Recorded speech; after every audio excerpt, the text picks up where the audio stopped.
Ryan Stanton here with ACEP Frontline, and today we're joined by Nathan Gonzales, a regular here for us at LAC in Washington, D.C. And one thing I love, you were actually the first person, when Annabella and I were working on the schedule, I was like the first person we're asking is definitely Nathan. And reason I like it is because one thing is leadership in ACEP we deal with is the fact that are you right, are you left, or all this. And what you are able to do is you bring this very balanced approach that really no party's safe, honestly. And so, we wanted to talk about that. But first and foremost, for those, most of our listeners have probably never been to LAC. And so give everybody a little background on what you do, where you come from, that type of thing. Yeah, so Inside Elections with Nathan Gonzales is we provide nonpartisan political analysis. We try to identify what are the most competitive races in the country, look at the candidates, look at their campaigns, look at the national political environment, try to identify which party is going to win, who are going to be the new lawmakers in our country, and what could that look like for the country.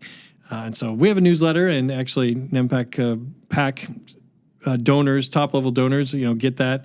And we're just trying to navigate these elections in the best way possible. And we are nonpartisan. Some people are skeptical, but it doesn't matter to us who wins or which party's in control. We're just trying to figure out who are those winners going to be and look to the future. Yeah, and I completely agree. I mean, being somebody who's been in here, I don't know how many years you've come to the conference, but I think this is not like number 15 for me. And, every time, at no point have I ever walked in and said, oh, Nathan's very right-leaning or left-leaning or whatever. It is very matter of fact. Now, of course, with the current state of coming up to a midterm election, the first part of today's talk did seem very kind of sad panda for anything in the red, but you really kind of broke that down well. So give us a little background on the trends, because I think that's the important aspect of this. You talk about the trends, the changes, the things that are going to happen. And for us as the American College of Emergency Physicians, we've been doing this for 50 some odd years. And so coming here now for 39 years and doing LAC, the landscape is very different almost every year that we're here, so at least every 2 years that we're up here. And the importance is that we still advocate for emergency medicine, no matter the makeup of the White House, the House, and the Senate. Yeah, I think we have to remember that the country is very cyclical. The people within the parties change, the members of Congress change, the candidates change, but there's cycles. I mean, you were talking about the news today does seem pretty gloomy for Republicans, but I remember giving a speech in Las Vegas. This was October of 2010 to a labor group. And actually, right before you, I won't mention Richard Trumka by name, but he was a big Democratic labor leader, and he was given a stem winder, right? He was just pumping up the troops. Democrats are Democrats, everything is on the march, and then I have to come in and be just a wet blanket. Like, things are not going well for Democrats. Democrats are about ready to get smoked in these elections, and it turned out Republicans gained 63 seats. I was about to say, I think that was the one you mentioned, in that cycle. So, we do try to tell it like it is. But right now, we are headed toward what I would call a classic midterm election, where if you have an unpopular president, voters are dissatisfied with the status quo, that the party in power is at risk of losing some of that power. And because Republicans have the House and the Senate, those are at risk. Those are on the ballot, right? President Trump isn't on the ballot this cycle, so voters can't take out frustration that they might have with him. It's possible how could things get better for Republicans over the next 5-6 months? If voters start to feel better about the economy, feel about their own economic situation, and that could be cost of living, could be fuel prices, could be cost of healthcare, could be access, rural healthcare. What do rural hospitals look like? If people feel better about their current situation, they're less likely to vote out the incumbents.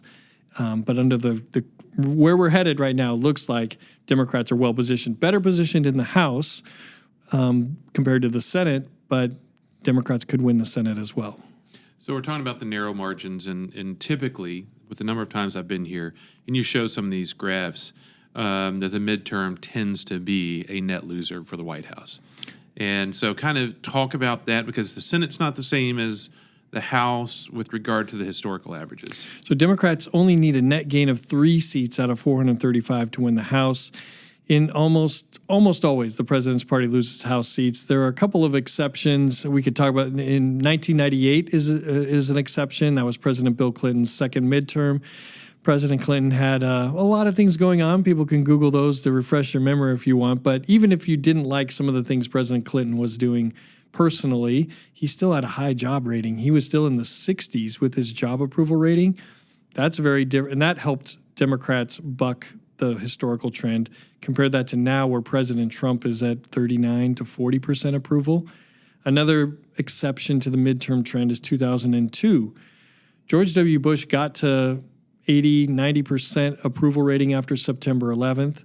By the time the 2002 midterms had come along, he had dropped to low 60s.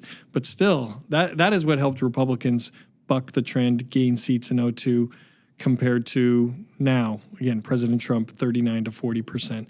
So that's why Democrats are favored to win the House at this stage of the cycle.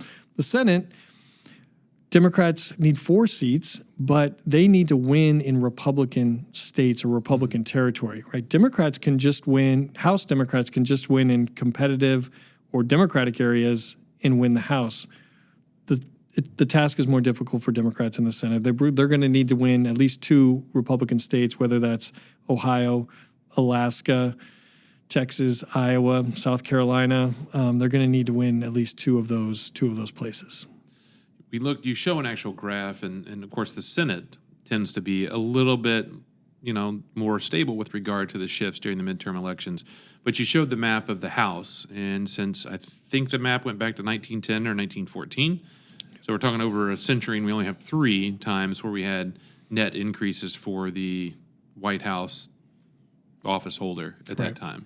So this is not going to be unprecedented. In fact, even expected that the House has a significant shift. And you actually talked about the difference in the makeup of the House and Senate with regard to vacancies. Of course, it's been a rough couple of weeks for a few people across the country. Yeah.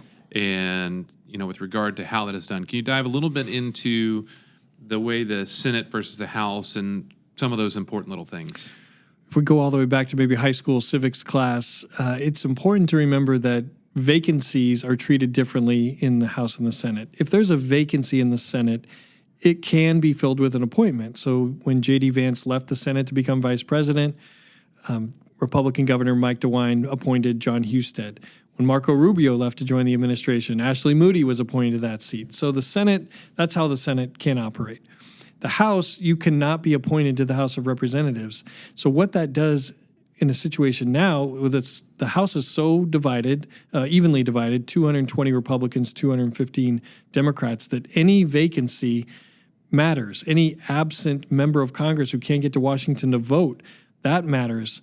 And there's always a lag when there is a vacancy. Maybe the member passes away. Maybe they leave, like Marjorie Taylor Greene, or they take another job. Whatever it might be, there's always a lag for when that seat is filled. So even in our session, I talked about Marjorie Taylor Greene, who resigned in the beginning of January. She became a critic of the president, had kind of turned a little bit, but she represents one of the most Republican states in the country. And for 3 months, Speaker Mike Johnson did not have a vote from that district because there needed to be a special election to fill that. And that was just filled a couple weeks ago. So it's a little bit of, there's just uncertainty with each piece of legislation on the Hill, and it empowers every individual member because they know that Speaker Mike Johnson has very few votes to spare. So maybe Thomas Massey in Kentucky has really become powerful, even though he's one House member, but every Republican vote matters, and he knows that he can kind of hold out or be a thorn in the side of establishment or the president, whatever he wants. And now he has a primary because he's been a little bit, I think Republicans would say, ornery with his vote. But every vote matters in the House, and those vacancies, those matter. Yeah, I'm from Kentucky, so between Massey and Rand Paul, there's always a little. Yeah, there's always a little friction there. There's that libertarian thread. I mean, they have the R behind their name, but that and that may not matter in a body where maybe Republicans have a 20-seat margin in the House. Losing 10 seats on a vote doesn't really matter. But when every vote counts because of vacancies or absences, then you have that influential vote.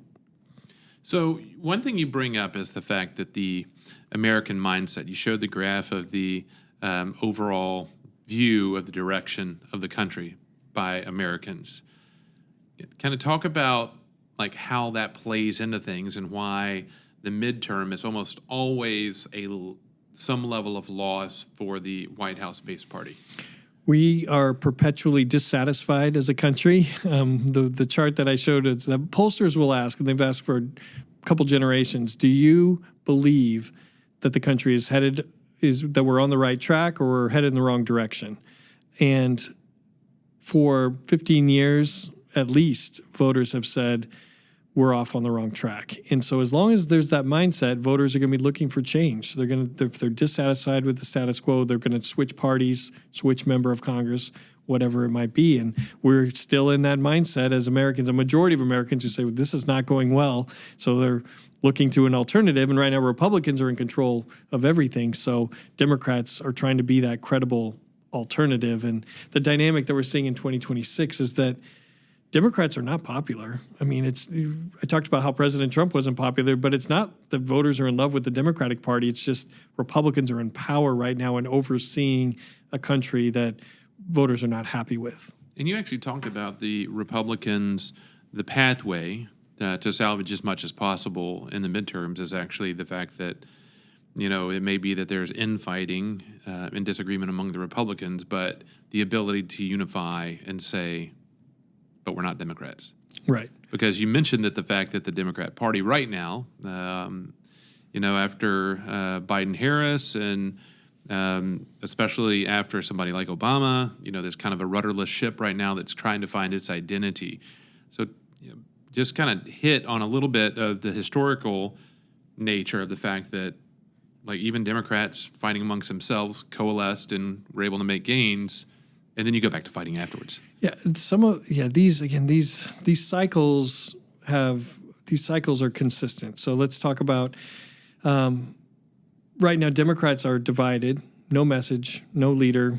They probably won't have a leader until they nominate someone for president in 2028. That's how long. But yet Democrats can still win because I think there will be a unification this fall where Democrats say, "Well, I think we need to have Gavin Newsom or AOC or whomever it might be, but at least the party will agree Republicans need to be voted out." So that will be a brief moment of unity for Democrats in November, and then they'll be fighting amongst themselves again. Because I remember in 2010 when Republicans were fighting with each other.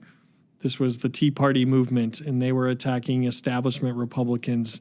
And yet in 2010, that midterm, Republicans gained 63 seats in the House of Representatives, even though they had a civil war going on. So you can be divided and still win at the same time. And the idea of coalitions is really important. Right now, Republicans are wrestling with how to turn out the Trump coalition when he's not on the ballot. And I know that can sound like, well, you're just saying that because it's Trump. It's like, no, I saw Democrats wrestle with this with Obama. Mm-hmm. Obama gets himself elected in 2008. Democrats are riding high. 2010, Obama's not on the ballot. Democrats get smoked. 2012, he is on the ballot. Democrats do well again. 2014, he's not on the ballot. Democrats lose again because there was something unique, I think, that President Obama put together that wasn't easily transferable to Democrats. Now I think President Trump put something together. He had a coalition that isn't easily transferable to Republicans when he's not on the ballot. One of the things I've noticed is, of course, being from Kentucky, other than your city centers such as Lexington, Louisville, Northern Kentucky, it's just red as red gets. And so anybody running within the primary has to be very much like clamoring, fighting for the Trump endorsement. Do we feel, because that gets you through the primary, because the primary is the far sides, it's far right, far left. But once we get past that, especially in, say, the 6th district of the House of Representatives for Kentucky, which is a relatively purple district, do we think that, how is that looking like it may play out, where you're having to go full allegiance to Trump and MAGA and all that other stuff, but then after the primary, you're now trying to appeal to the undecided? Yeah, in Kentucky 6 specifically, the Trump endorsement still should be a net positive. Well, it's a net positive in the primary, but even in the general. But if his popularity continues to decline, he could become a liability in the general election. But you're up. But these Republican candidates can't completely pivot and shun the president because they need his supporters and his voters to turn out to vote. So the danger for Republican candidates in a general election is that if they say Trump, I don't even know the guy. They try to push him off. Then his voters, why would they turn out to vote? Right? The president's not on the ballot. I'll call them Trump first Republicans. Why show up to vote if the only person on the ballot is someone who doesn't want to have anything to do with the person that you like or the president that you like, the president that is in control of the party? So they're in this tough. Republican candidates in swing districts are in a tough spot because you can't.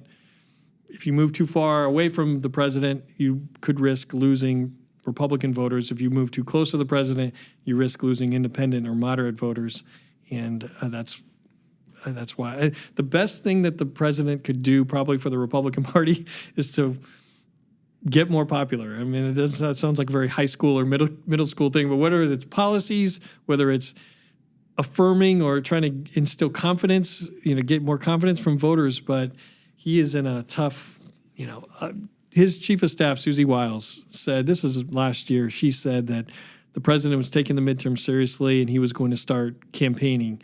And I looked at that and said, well, Democrats right now might be pay the freight on that. Like, sure, send the president around the country because right now he's just not in a politically strong position.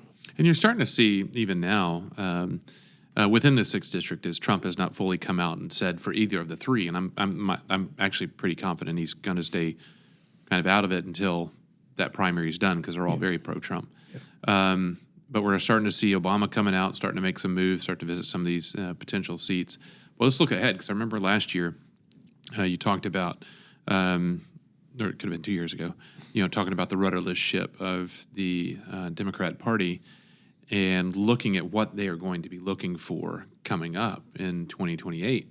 And you talk about a Gavin Newsom, who's somebody who has a voice that's very much like Trump in terms of passionate and kind of right there. You've got somebody like Andy Beshear, who's very, very, very popular, most popular governor in the country overall, and but still relatively quiet and all shucky darn. Yeah. What are we seeing in terms of where we think that is going to go, and are the Republicans with Trump timing out going to kind of stay in that path as well? Democrats, I don't think Democratic primary voters know what they want yet. I think they're tired of losing, particularly losing to Trump again. Was the double kick in the stomach, I guess. But I don't think they know. I think they want to win, but they also want those fresher faces. And how can one candidate bring those together? It's still unclear, but you're going to see a lot of Democrats jumping into the race. Senators, members of Congress, governors, former governors. A big unknown is who's going to be the outsider. I think there's going to be a lane for an outsider candidate. Stephen A. Smith of ESPN has gotten some attention. I don't know that he's going to be that person.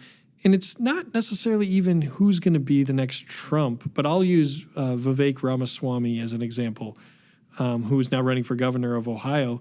He, biotech guy, I don't think really anyone had heard of him until he started running for president, and yet he ended up for a period of time on a stage, in the middle of a debate stage with all of these politicians because there was an appetite for an outsider. So who fills that lane is still to be determined.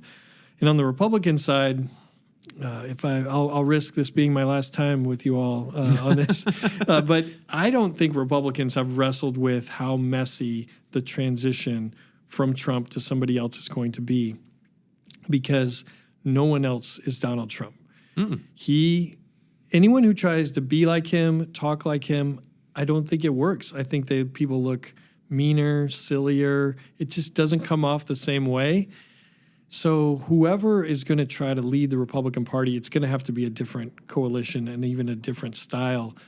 But Vice President J.D. Vance, he and Rubio have to be considered the front runners, but neither of them are Donald Trump, and they might particularly Vice President Vance might assume that everyone's just going to kind of pick up and get behind him and go, but he's not the same person. So Republicans, I know it's easy for Republicans to look at Democrats in disarray and say, oh, it's chaos over there, and there is a level of chaos, but I'm just thinking, like, you guys, this is going to be messier than what you think on the Republican I think side. 28 is going to be ugly for both as everybody tries to find their footing after what we've seen over the last, at this point now, 10 years, or 9 years, and what we're going to see for that election itself. And I completely agree. And there's a whole crop of Republicans beyond Vance and Rubio who have been waiting or who have run. Ted Cruz, Josh Hawley, Tom Cotton. I mean, that's just in the Senate. And you have DeSantis. You have other Republicans who want to be in this conversation. And I don't think they're going to just cede everything to J.D. Vance. I think they want their shot at this too. They've been waiting. Ted Cruz. We're going way back. Ted Cruz was in position to win the Republican nomination in 2016. I think he had the right message, but he was not the right vehicle. I think Trump came in and just sort of swooped up the message that Ted Cruz had and took it off and went with it. Well, you mentioned in this as well as kind of the Democrat side of things as kind of looking for that new, fresh, and different. I think Trump very much represented that when he first came through. It's like he's not a politician. And he probably says some of the things we're thinking, probably more than we're thinking. But at the same time, kind of that, what you got because there's just no secrets. Talking about kind of that view, because you mentioned this in the talk today about the fact that physicians have opportunities because of more and more of the body politic of our voters wanting to look outside the traditional politicians. Right. Yeah, because there is such a distrust of politicians, distrust of the system, voters, I know that the party strategists want to find candidates who can kind of break out of that mold or get a second look from voters. So whether it's between doctors and military veterans, people with military background, those are two places where the party, people that are trying to lead the parties of the majority or keep the majority are looking to those ranks to try to get candidates because they know the voters are skeptical. And when you have people that have those resume items that are still have trust, people still trust their doctors, they look to people who are serving the country, that is a way to try to cut through that skepticism that the voters have. All right, talking with Nathan Gonzales, and other than being an ACEP member, NIMPAC, and getting it through there, how can folks get in touch with you, follow your stuff, and get the information? Because I love it. Oh, wait, I got another question first. That's right. No, that was it. No, this is it. This is not it. Let's talk Nicolas Cage. So throughout your talk today, there was quite a bit of reference to National Treasure. I love that movie, by the way. Awful acting, great movie. Sorry, Nicholas. Kind of give us the background on, because there was a lot of themes that went through there. There was a lot of Nicolas Cage content. You all missed it if you weren't here. Yeah, and I thought it was going to be all National Treasure, and then you threw a face-off reference. Which I think last year, the National Treasure reference, I believe, was when we all got together last year.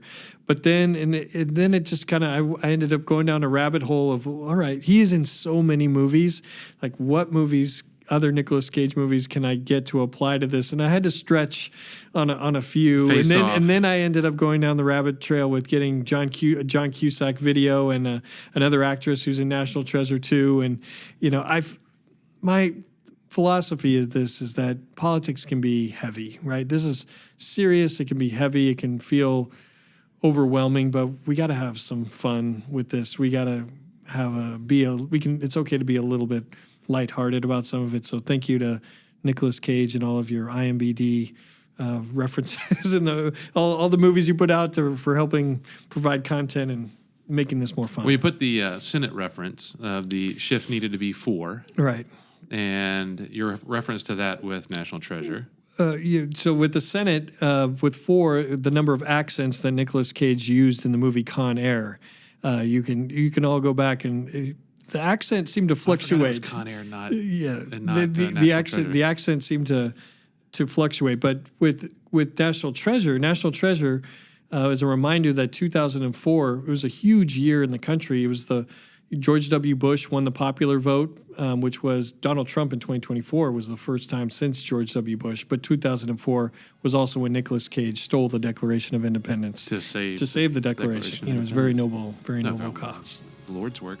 All right, so now, how can we find Inside Politics? Sure. Go to InsideElections.com. And we're actually, depending on when you listen to this, we're getting a brand new website. So stay tuned for that. I'm at Nathan L. Gonzales on Twitter/X. You should also really follow my colleague Jacob Rubashkin on Twitter/X. He is fantastic. You folks that get the newsletter through NIMPAC see his byline all the time. He's super smart, and so follow him as well. Inside Elections. Well, I appreciate everything, Yep. and taking the time to come up here and talk with us once again. If you've not made it to LAC and seen it, it is one of the more, it's hands down the most balanced, and I think that's one reason you keep getting the ask. Is not only is it incredible content, but it is very balanced. And I probably still couldn't tell which way you would vote. Because at the end of the day, once your talk is done, you kind of bash everybody equally and lift Equal everybody opportunity up offender. Yes, yeah. Well, next time will be accountability, right? I've been talking about what I think is going to happen, so then I'll be held to account next time. That's all right. We'll erase it. It happens. We'll just redact the entire thing. Exactly. As for me, you can contact me, rstan@acep.org, rstan@acep.org. And make sure that you're subscribed to the podcast on whatever your favorite player. Share it with your friends, families, other people. And we'll see you next time. I'm Dr. Ryan Stanton. This has been some ACEP Frontline.